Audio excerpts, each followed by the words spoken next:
ದೇವೇಗೌಡರಾಗಲಿ, ಕುಮಾರಣ್ಣ ಅವರಾಗಲಿ, ನಿಖಿಲ್ ಕುಮಾರಸ್ವಾಮಿ ಜನ್ಮ ತಾಳದೇ ಇರ್ಬೋದು. ಆದರೂ ಕೂಡ ನಮ್ಮ ಹೋರಾಟಗಳು ಕಾವೇರಿಯನ್ನು ಉಳಿಸ್ತಕ್ಕಂಥದ್ದಕ್ಕೆ ಪುಟ್ಟರಾಜಣ್ಣ ಅವರು ಅನೇಕ ಬಾರಿ ನನ್ನ ಜೊತೆಯಲ್ಲಿ ಕೂತಂಥ ಸಂದರ್ಭದಲ್ಲಿ ಹೇಳ್ತಾ ಇರ್ತಾರೆ. 83ರ ದಶಕದಲ್ಲಿ ಅವರು ರಾಜಕಾರಣಕ್ಕೆ ಬಂದಂಥದ್ದು, 89ರಲ್ಲಿ ತಪ್ಪಾಯಿತು, 83ರಲ್ಲಿ ಅವರ ಚಿಕ್ಕಪ್ಪ ಅವರಿಗೆ, ಅಂದರೆ ಅಶೋಕಣ್ಣ ಅವರ ತಂದೆ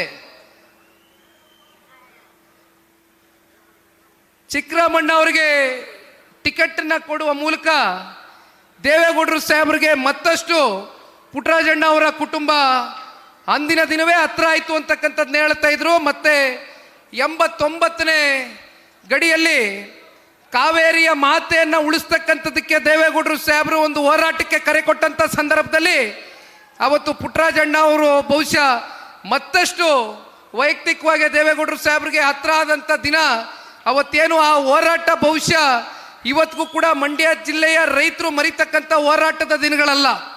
ಅಂಥ ದಿನಗಳಲ್ಲಿ ಸನ್ಮಾನ್ಯ ಪುಟ್ಟರಾಜಣ್ಣ ಅವರು ದೇವೇಗೌಡರ ಜೊತೆಯಲ್ಲಿ ನಿಂತು 100 ಲಾರಿಗಳನ್ನ ಕಳಿಸ್ಕೊಟ್ಟಂಥದ್ದು ಆ ಒಂದು ಹೋರಾಟಕ್ಕೆ ಯಾವಾಗಲೂ ಕೂಡ ನಮಗೆ ವಿಚಾರವನ್ನು ಹೇಳ್ತಾ ಇರ್ತಾರೆ. ಹಾಗಾಗಿ ಇದು ಕೇವಲ ಪುಟ್ಟರಾಜಣ್ಣ ಅವರು ಮತ್ತು ದೇವೇಗೌಡರ ಕುಟುಂಬದ ಸಂಬಂಧ, ಇದು ರಾಜಕೀಯಕ್ಕೆ ಸೀಮಿತವಾಗಿರ್ತಕ್ಕಂಥ ಸಂಬಂಧ ಅಲ್ಲ. ಈ ಒಂದು ಸಂಬಂಧ ಬಹಳ ಗಟ್ಟಿಯಾಗೆ ನೆಲೆ ಊರಿರ್ತಕ್ಕಂಥ ಸಂಬಂಧ. ಈ ಸಂಬಂಧಕ್ಕೆ ಬಹುಶಃ ಯಾರು ಕೂಡ ಬೆಲೆ ಕಟ್ಟಲಿಕ್ಕೆ ಆಗೋದಿಲ್ಲ. ದೇವೇಗೌಡರು ಸಾಹೇಬರ ಗರಡಿಲಿ ಬೆಳೆದಿರ್ತಕ್ಕಂಥ ಪುಟ್ಟರಾಜಣ್ಣ ಅವರು ಇವತ್ತು ನೀರಾವರಿ ಅಂತ ಇದ್ದಂಗೆ ನಾವು ದೇವೇಗೌಡರು ಸಾಹೇಬ್ರನ್ನ ಇಡೀ ರಾಜ್ಯ ನೆನೆಸ್ಕೊಳ್ತಕ್ಕಂಥ ಕಾರ್ಯಕ್ರಮಗಳು, ಕೊಡುಗೆಗಳು, ಸಾಧನೆಗಳು ಅಪಾರವಾಗಿ ಕೊಟ್ಟಿರ್ತಕ್ಕಂಥದ್ದನ್ನ ಇವತ್ತು ನಾವು ಕಾಣಬಹುದು. ಅದೇ ಪುಟ್ಟರಾಜಣ್ಣ ಅವರು ಸಣ್ಣ ನೀರಾವರಿ ಮಂತ್ರಿಗಳಾದಂಥ ಸಂದರ್ಭದಲ್ಲಿ ಕ್ಷೇತ್ರದಲ್ಲಿ ಇಲ್ಲಿ ಪತ್ರಿಕೆಗಳಲ್ಲಿ ದೊಡ್ಡ ದೊಡ್ಡ 3-4 ಪುಟಗಳು ಇವತ್ತು ಬರೆದಿರ್ತಕ್ಕಂಥದ್ದನ್ನ ನೋಡ್ತಾ ಇದ್ದೇವೆ. ಬಹುಶಃ ತಾವು ಕೂಡ ನೋಡ್ಬೋದು. ನೋಡ್ತಕ್ಕಂಥದ್ದೇನು ಬೇಡ, ನಿಮ್ಮ ಕಣ್ಣಾರೆ ಯಾವ ಒಂದು ಬದಲಾವಣೆಯ ದಿಕ್ಕಿಗೆ ಮೇಲ್ಕೋಟೆ ಕ್ಷೇತ್ರವನ್ನು ಕೊಂಡೊಯ್ತಕ್ಕಂಥದ್ದಕ್ಕೆ ಸನ್ಮಾನ್ಯ ಕುಮಾರಣ್ಣವರು ವಿಶೇಷವಾಗಿ ಕ್ಷೇತ್ರದಲ್ಲಿ ನೀರಾವರಿಯ ಯೋಜನೆಗಳಿಗೆ ಕಲ್ಪಿಸಿರ್ತಕ್ಕಂಥ ಅನೇಕ ಕಾಮಗಾರಿಗಳು ಬಹುಶಃ ಇವತ್ತಿಗೂ ಕೂಡ ಮನೆ ಮಾತಾಗಿದೆ ಅಂತಕ್ಕಂಥದ್ದು ಹೇಳಿದ್ರೆ ತಪ್ಪಾಗ್ಲಿಕ್ಕಿಲ್ಲ.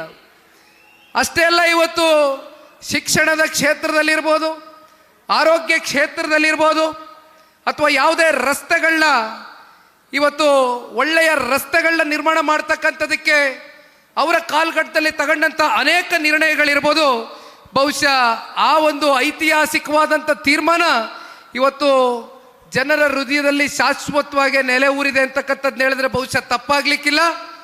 ಅಂತ ಪುಟ್ಟರಾಜಣ್ಣ ಅವರು ಕಳೆದ ಚುನಾವಣೆಯಲ್ಲಿ ಪರಾಜಿತಗೊಂಡಿದ್ರು ಕೂಡ ಇಲ್ಲಿರ್ತಕ್ಕಂಥ ಪಕ್ಷದ ಕಾರ್ಯಕರ್ತ ಬಂಧುಗಳ ಜೊತೆಯಲ್ಲಿ ಪುಟ್ಟರಾಜಣ್ಣ ಅವರ ಬೆಂಬಲಕ್ಕೆ ಹೆಗಲು ಕೊಟ್ಕೊಂಡು ನಿಂತಿರ್ತಕ್ಕಂಥ ಎಲ್ಲ ಮುಖಂಡರಿಗೆ ನಾನು ಧನ್ಯವಾದ ಸಲ್ಲಿಸ್ಲಿಕ್ಕೆ ಬಯಸ್ತೇನೆ. ಕಾರಣ, ಶಾಸಕ ಸ್ಥಾನದ ಚುನಾವಣೆಯನ್ನು ಕಳ್ಕೊಂಡಿದ್ದೇನೆ ಅಂತಕ್ಕಂಥ ಆತ್ಮವಿಶ್ವಾಸದ ಕೊರತೆ ಕಿಂಚಿತ್ತು ಮನಸ್ಸಿನಲ್ಲಿ ಇಟ್ಕೊಳ್ದಿರ ನಮ್ಮನ್ನೇ ನಂಬ್ಕೊಂಡಿರ್ತಕ್ಕಂಥ ಕಾರ್ಯಕರ್ತರು, ಮುಖಂಡರನ್ನ, ಅದು ಡೈರಿ ಚುನಾವಣೆ ಇರಬಹುದು, ಸೊಸೈಟಿ ಚುನಾವಣೆ ಇರಬಹುದು, ಯಾವುದೇ ಚುನಾವಣೆಗಳಲ್ಲಿ ಮೇಲ್ಗೈ ಸಾಧಿಸ್ತಕ್ಕಂಥದಕ್ಕೆ ಪುಟ್ಟರಾಜಣ್ಣ ಅವರು ನಿರಂತರವಾಗಿ ಪಕ್ಷದ ಕಾರ್ಯಕರ್ತರು, ಮುಖಂಡರ ಜೊತೆ ನಿಂತಿರ್ತಕ್ಕಂಥದ್ದು ಬಹುಶಃ ಅವರ ನಾಯಕತ್ವ ಎಂಥದ್ದು ಅಂತಕ್ಕಂಥದ್ದನ್ನ ಈ ಸಂದರ್ಭದಲ್ಲಿ ಇವೆಲ್ಲ ವಿಚಾರಗಳು ಸಾಬೀತಾಗ್ತದೆ. ಹಾಗಾಗಿ ಮುಂದೊಂದು ದಿನ 2028ರ ಸಾರ್ವತ್ರಿಕ ವಿಧಾನಸಭಾ ಚುನಾವಣೆ ಭಾಳ ದೂರ ಇಲ್ಲ.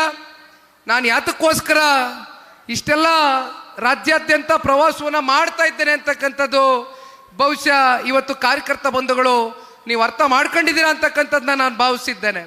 ಕಾರಣ, ಇವತ್ತು ಎಲ್ಲೇ ಹೋದರೂ ಕೂಡ ಕುಮಾರಣ್ಣ ಅವರ ಆಡಳಿತವನ್ನು ರಾಜ್ಯದ ಜನತೆ ಮೂಲೆ ಮೂಲೆಯಲ್ಲೂ ನೆನೆಸ್ಕೊಳ್ತಾ ಇದ್ದಾರೆ. ಕುಮಾರಣ್ಣ ಅವರು ಈ ರಾಜ್ಯದ ಮುಖ್ಯಮಂತ್ರಿಗಳಾಗಿದ್ದಾಗ ನಮ್ಮ ರಾಜ್ಯ ರಾಮ ರಾಜ್ಯವಾಗಿ ಪರಿವರ್ತನೆಗೊಂಡಿತ್ತು. ಮತ್ತೊಮ್ಮೆ ಆ ಪುಣ್ಯಾತ್ಮ ರಾಜ್ಯಕ್ಕೆ ಬರಬೇಕು ಅಂತಕ್ಕಂಥದ್ದು ಇದು ನಿಖಿಲ್ ಕುಮಾರಸ್ವಾಮಿಯ ಭಾವನೆ ಅಲ್ಲ, ಇದು ರಾಜ್ಯದ 7.5 ಕೋಟಿ ಕನ್ನಡಿಗರ ಭಾವನೆ.